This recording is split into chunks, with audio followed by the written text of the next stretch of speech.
Hi, doctor Srinivas, paediatric gastroenterologist. இன்னைக்கு நம்ம பேச போகிற ஒரு விஷயம் ஒரு இன்ட்ரெஸ்டிங் விஷயம். நான் என் குழந்தைக்கு எக்ஸ்க்ளூசிவாக பிரெஸ்ட் ஃபீட் தான் பண்ணுறேன்.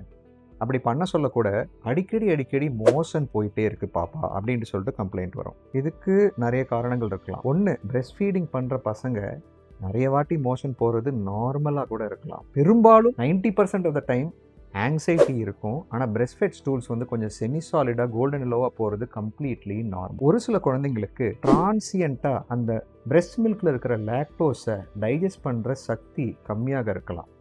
ஸோ அதை நாங்கள் ஒரு டிரான்சியன்ட் லாக்டோஸ் இன்டாலரன்ஸ் அப்படின்னு சொல்லுவோம். அதுக்கு ஒரு சில விஷயங்கள் பண்ணால் அது மாறிடும், கம்ப்ளீட்டாக நார்மல் ஆகிடுவாங்க. ரேராக மில்க் ப்ரோட்டீன் அலர்ஜி அப்படின்னு ஒரு கண்டிஷன் இருக்குது. அம்மா சாப்பிட்ற உணவுனால கூட குழந்தைங்களுக்கு மோஷனில் கொஞ்சம் பேதி இல்லாட்டி பிளட்டு அது மாதிரியும் வர வாய்ப்பு இருக்குது. ஸோ இந்த மூணுத்தில் எது அப்படிங்கிறது நம்ம ஸ்டெப் பை ஸ்டெப் பார்த்தா கரெக்டாக கண்டுபிடிச்சிடலாம்.